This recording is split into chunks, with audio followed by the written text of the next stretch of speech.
Hello friends, ये जो किस्सा मैं आपको सुनाने जा रही हूँ ये 1985 बठिंडा का है।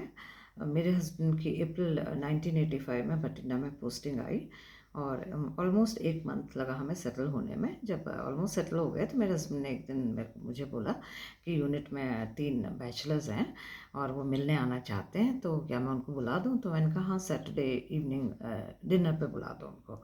तो मेरे हस्बैंड ने उनको कहा। वो लोग पहुंच गए सैटरडे इवनिंग को। 3 थे वो, उनमें से एक सिख जेंटलमैन था, एक सिख ऑफिसर, एक साउथ इंडियन ऑफिसर और एक पहाड़ी फ्रॉम मसूरी। तो तीनों बहुत ही अच्छे नेचर के थे, बच्चों के साथ घुल मिल गए, बच्चों के लिए खूब चॉकलेट लाए थे, बच्चे खुश थे उनके साथ और हमें भी उनका नेचर बहुत अच्छा लगा। तो हम लोग अक्सर फिर मिलने लग गए। कभी हम लोग थोड़ा पिकनिक पे भी जाते थे, तो वो तीनों होते थे, हमारे बच्चे मैं और हम होते थे, तो बड़ा मज़ा आता था। बच्चों को स्विमिंग सिखाते थे, या कहीं पानी ऐसी जगह गए पिकनिक में जहाँ पानी हो तो बच्चों को पानी में उतार के सिखाते थे स्विमिंग और बहुत सी चीज़ें, और बच्चों के साथ खेलते थे और हम लोगों के साथ भी। तो मतलब हम लोग साथ ही बहुत अच्छे से रहते थे, तो लगा कि जैसे एक फैमिली बन गए थे हम लोग। कहीं भी जाना हो हम सब लोग तीनों, वो और हम, हमारी फैमिली। तो इसके बाद वहाँ क्लब भी अक्सर हम लोग जाते थे, वो तीनों और हम सब।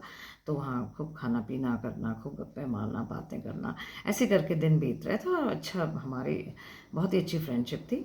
तो हुआ है, उसके बाद क्या हुआ कि एक दिन हम लोग क्लब में बैठे थे, तो ये जो मेरे जो पहाड़ी थे, उन्होंने मेरे को पहले पहले ही बोल दिया था 2-4 मीटिंग के बाद कि मैं आपको दीदी बोलूँगा। तो मैंने कहा हाँ दीदी बोल सकते हो। तो मैंने कहा मेरे को अच्छा भी लगेगा कि तुम मुझे दीदी कहोगे। तो मैं उसकी दीदी बन गई। तो उसने कहा कि दीदी मैं अभी आता हूँ, अभी बैठा हुआ था हमारे साथ, अभी आता हूँ। फिर वो गया और थोड़ी देर में एक लड़की को ले आया साथ में और कहने लगा कि इनसे मिलो, नाम बताया उसका।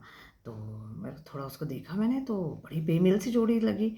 वो इतनी मोटी और काफ़ी सांवली थी, मोटी थी, दिखने में बिल्कुल भी बहुत मतलब एवरेज थी। और ये बहुत handsome, fair complexion, slim body और बिल्कुल ही कहीं से भी मैच नहीं था। लेकिन लगा कि क्या इसकी गर्लफ्रेंड है क्या, को कुछ इंट्रोड्यूस कराया। और फिर उसके बाद तो अक्सर वो हमारे साथ हमारे ग्रुप में आ गई, वो साथ में ले आता था, वो आ जाती थी। फिर बैठ के हम लोग बातें करते रहे। तब पता चला कि उसकी फैमिली आउटस्कर्ट्स में, उनका एक फार्म है उसके फादर का, और उसमें वो पोल्ट्री भी है और थोड़ा गाय भैंसे भी हैं, दूध का भी बिजनेस है, एग्स एंड पोल्ट्री तो है ही, और बाकी थोड़ा खेती भी है। तो उसका एक छोटा भाई जो दिल्ली में पढ़ता है और ये बड़ी है, बस 2 ही भाई बहन हैं। तो बस ऐसे ही पता चला। तो ये जाता रहता शायद उसके घर में, मिलता था उन लोगों से। एक दिन कहने लगा कि दीदी आप लोगों को भी उन्होंने बुलाया है, इसने बुलाया, लड़की नहीं बोला हमें, कि मम्मी पापा ने आप लोगों को इनवाइट किया। तो हम लोग फिर गए उनके वहाँ। तो इम्प्रेस हुए देख के, काफ़ी अच्छा घर था, बहुत पुराना एंसेस्ट्रल रहा होगा। और साथ में काफ़ी उनके सारा फार्म देखा तो अच्छा लगा, अच्छी खातिरदारी हुई, बढ़िया हुई। और फिर हम लोग बस 1-2 बार उन्होंने फिर हमें और बुलाया। फिर ऐसे ही सब अपने अपने बिज़ी हो गए लाइफ में। मेरे बच्चों के स्कूल खुल गए थे, तो हम लोग उनकी पढ़ाई में बिज़ी हो गए, थोड़ा आउटिंग थोड़ा कम होगी। एक दिन शाम को उसका फ़ोन आया कि भाई का मेरे, कि दीदी मैं आ जाऊँ घर में, हम दोनों आना चाहते हैं, आप लोग घर ही में हैं क्या। हमने कहा हाँ घर में हैं। तो आ गए वो दोनों के दोनों। थोड़ा शाम हो गई थी, अंधेरा भी होने वाला था। अब गप्पे छप्पे चलती रहीं, थोड़ा खाना पीना हुआ। उसके बाद अचानक वो कहने लगा दीदी मेरी हमारी शादी करवा दो, आप हमारी शादी करो। मैंने कहा मैं कैसे शादी कर सकती हूँ, मुझे शौक लग गया। मैंने कहा मैं कैसे करूँ, कर सकती हूँ तुम्हारी शादी। मगर तुम इसके पेरेंट्स से बात करो, अपने पेरेंट्स से बात करो, तब जब वो तुम्हारी शादी कराएंगे, मैं कैसे कर सकती। नहीं नहीं, आप यहाँ मेरी गार्डियन हो, आप मेरी दीदी हो, आपको मेरी शादी करनी है। अब वो जिद पे अड़ गया, वो भी मेरे साथ बड़े होप से मेरी तरफ देख रही थी कि मैं क्या कहती हूँ। अब मेरे समझ नहीं आया। तो मैंने कहा ऐसा क्यों। कहता नहीं दीदी बस आप ही करो हमारी शादी। तो फिर मैं मंगलसूत्र लाया हूँ, आप सिंदूर है ना आपके पास। मैंने कहा हाँ है ना। तो फिर उसके बाद मैंने निकाल दिया सिंदूर, जहाँ ड्रेसिंग टेबल से दे दिया उनको। फिर उसने मंदिर वहाँ पे ही था, उसने कहा मंदिर तो आपका है ही। मंदिर के सामने खड़े होकर उसने सिंदूर डाला उसकी मांग में और साथ में मंगलसूत्र पहनाया और बस शादी हो गई। हम लोग भी एकदम से पहले तो हम थोड़ा शॉक में थे, फिर तब हम थोड़ा नॉर्मल हुए, फिर हमने कांग्रेचुलेट किया, फिर जो मिठाई थी घर में जो मीठा था मैंने उनका मुँह मीठा करवाया, फिर मैंने कहा आप अपने पेरेंट्स को बता देना दोनों के दोनों कि तुम्हें शादी के लिए फिर प्रॉपर शादी होगी तुम्हारी, ऐसा ये कोई शादी नहीं है। पर ऐसा कुछ नहीं हुआ, वो लड़की अपने घर गई, उसे पेरेंट्स को बताया और एक दिन छोड़ के तीसरे दिन उनके वहाँ फिर रिसेप्शन हुआ, बहुत बड़ी पार्टी हुई, उसमें फ्रेंड्स आए उसके मतलब पेरेंट्स के भी फ्रेंड्स होंगे, रिलेटिव्स होंगे, जो भी आसपास रहते होंगे वही लोग आए होंगे और यहाँ से भी सब फ्रेंड्स गए थे इसके और हम लोग भी थे सब। तो जो लड़के वालों के साथ जो रिचुअल होते हैं वो सारा मेरे साथ हुआ, मेरे हस्बैंड के साथ हुआ।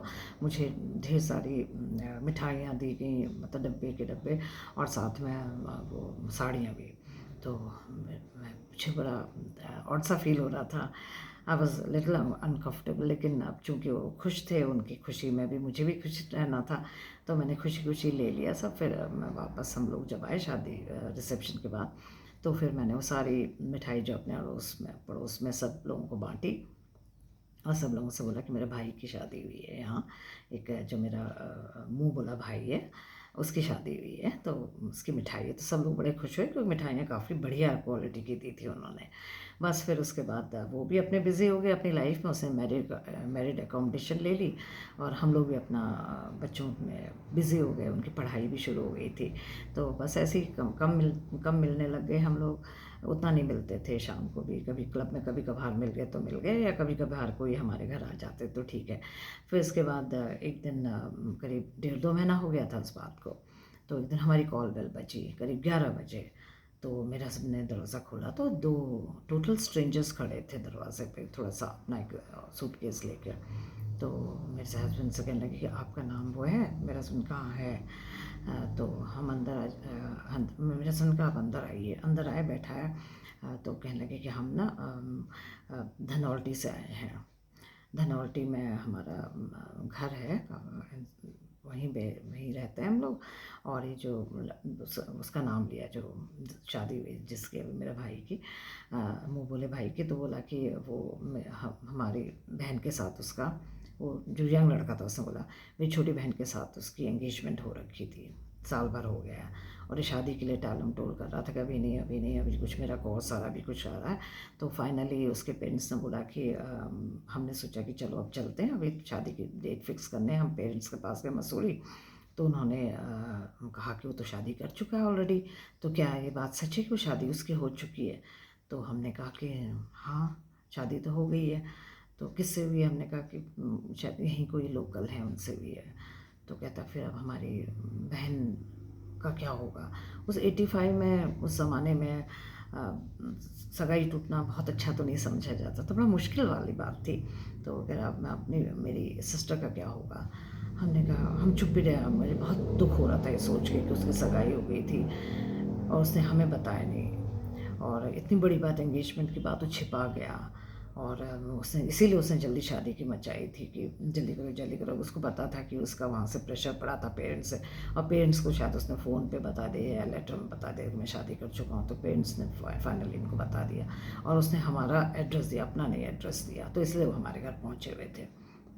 हाँ, तो मुझे बहुत ही दुःख हुआ उनको देख के, मुझे लगा कि हमने बहुत गलत कर दिया, लेकिन वो अनजाने में हुआ था गलती, हमसे जान के तो हमने नहीं की थी, वो हमसे अनजाने में हुई थी। तो पर क्या करें, हम उसको बदल तो नहीं सकते थे जो हो गया था। तो फिर हमने कहा कि आप लोग तब तक नहाइए, आप लोग थके हुए होंगे, मसूरी से भटिंडा आए थे बेचारे परेशान होके। तो हमने कहा आप नहाइए, तब तक मैं खाना बनाती हूँ। मैं खाने का इंतज़ाम करा, मैंने उनके लिए लंच तैयार कर दिया। जब तक नहा के आए मैंने खाना लगा दिया था। बहुत खुश हुए वो, क्योंकि उनको इस तरह के होप नहीं थी कि इस तरह से उनकी गेस्टिंग होगी।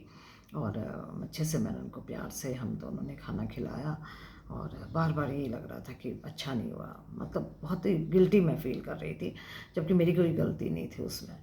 और जो भी हुआ अच्छा नहीं हुआ ये सोच रही थी मैं। उसके बाद वो लोग अपना मेरे हस्बैंड से कहने लगे कि हम जा रहे हैं, और क्योंकि हमारी रात की ट्रेन है, तो मेरे हस्बैंड ने कहा कि चाय पी के जाइएगा। चाय पिए, फिर रास्ते के लिए उनके लिए टिफ़िन रख दिया मैंने कि आप ट्रेन में खाइएगा।